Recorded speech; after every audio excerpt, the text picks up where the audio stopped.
Hello, this is Blue Knight with another Rise of the Witch King commentary. We're continuing our coverage of the April tournament. We're on round 2 in this particular game between Akashi-San, also known as Andy, as dwarves in the top left on Forts of Eisen 2, and we have Lazarus on the bottom right as elves. Now, if you've seen my previous set of videos from the tournament, you would have seen Lazarus versus SPQR, which was the round 1 matchup.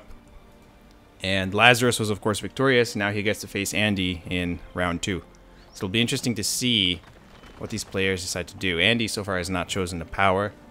Lazarus actually chose Farsight and presumably already used it to scout his opponent.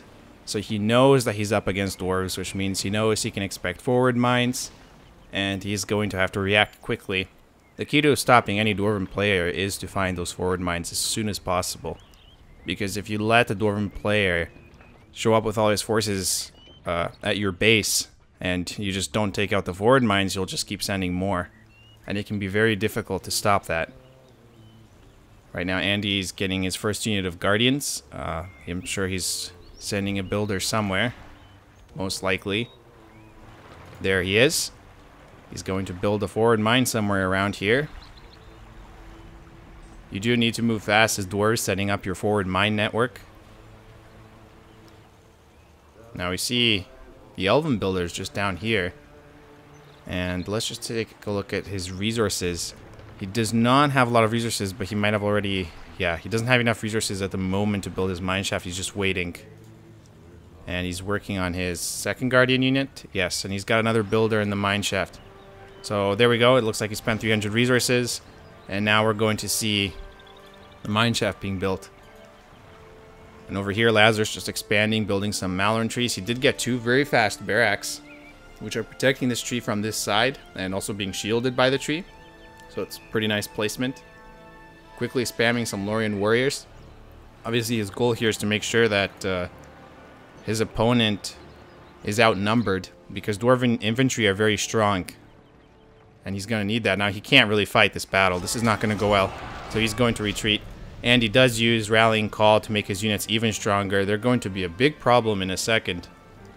This unit decided to chase the Lorien warriors. The Lorien warriors know there must be a forward mine around here because that's where the dwarves came from. And sure enough, he finds it. And that's the first forward mine that's about to go down. And Andy deletes it to save some resources. And now he found this Malorn tree here right beside the 2 barracks.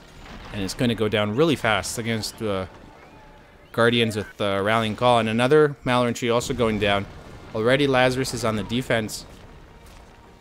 But if he can take out these forward mines, he can certainly recover from this situation. It's pretty important for Lazarus to also get some Lorien archers to help kill these dwarven infantry when they show up, because his Lorien warriors on their own are not going to do a whole lot unless they're really outnumbering and probably flanking the dwarven infantry. Now, let's take a look here. Do we have... we do have a mine shaft over here. On the right side of the map. It's kind of in the way. If Lazarus sends any units, it's easily going to be found. And again, Lazarus trying to kill these Guardians, but they're really strong. Now he's trying to take out the Guardians attacking this Malorn tree. And he's taken quite a bit of damage, lost quite a few Malorn trees. But he did take out that one mine. He's going to have to take out the next one over here. And I'm not sure if Andy's building more. But he'll want to, I'm sure. You can never rely on one mine shaft, because you never know when you're going to lose it. And for now, Lazarus holds off the wave, but it looks like there's 2 more Guardians on their way. Lazarus did go for a double barracks.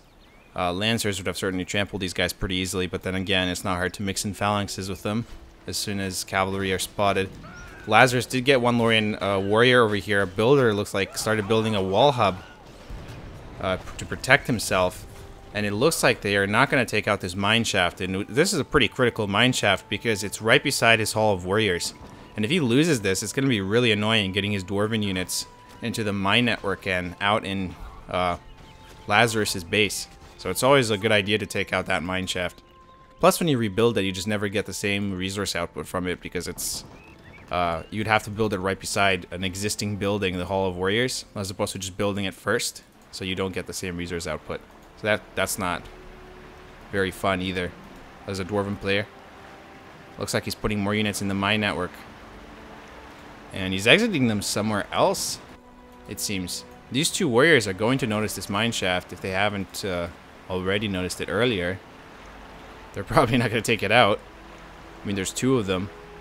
But now Lazarus knows where to go, and he's sending more warriors. Let's see what happens next. It looks like... what is Andy doing? I saw him exit some units. Okay, so we have phalanxes over here going for this cave troll lair. He might go for this inn. And, of course, in 2.02... At least in this version of 2.02, inns give you hobbits when you're dwarves. Not Men of Dale. That would be kind of overpowered, really. Getting Men of Dale as dwarves from inns. But hobbits are still very, very useful. Pretty effective at killing units. And Lazarus has a Mirror of Galadriel. He can regenerate a few of these units so he doesn't have to spend as many resources. Let's just take a look at powers while Lazarus' troops move forward here for an attack.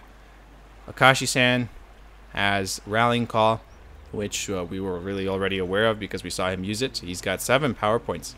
Low resources, so he's been spending them well. Lazarus still on just Farsight with only 3 power points. He does not have Rallying Call yet, which is not the best situation to be in, but Farsight did let him figure out that his opponent was dwarves.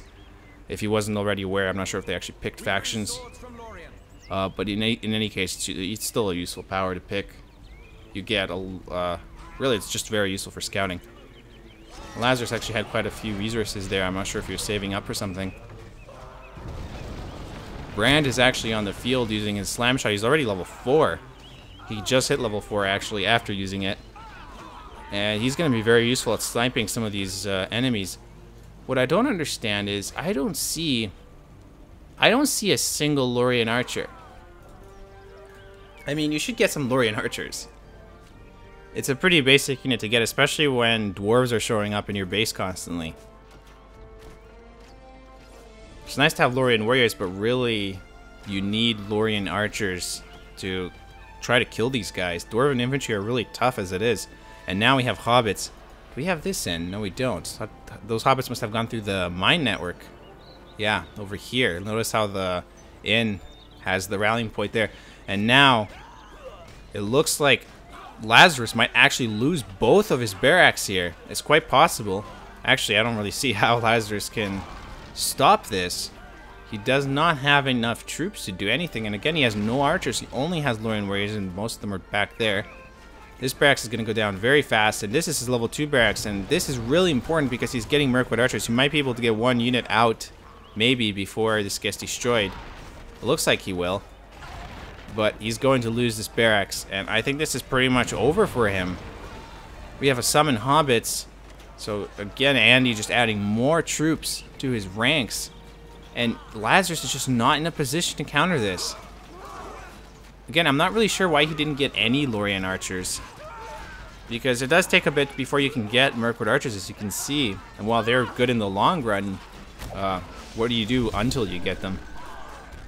Look at that. Brand makes short work of these Mirkwood archers. And his Lazarus' fortress is going to go down. And this was really very one-sided.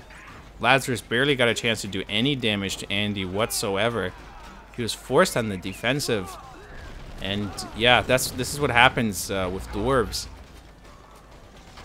It's pretty critical to take out all their forward mines and try to block them from reaching your buildings, because once they do, that happens. And that's it for this game. It was a pretty quick one. That was match 1 of round 2 between Andy and Lazarus. And we will continue with match 2 in the next commentary.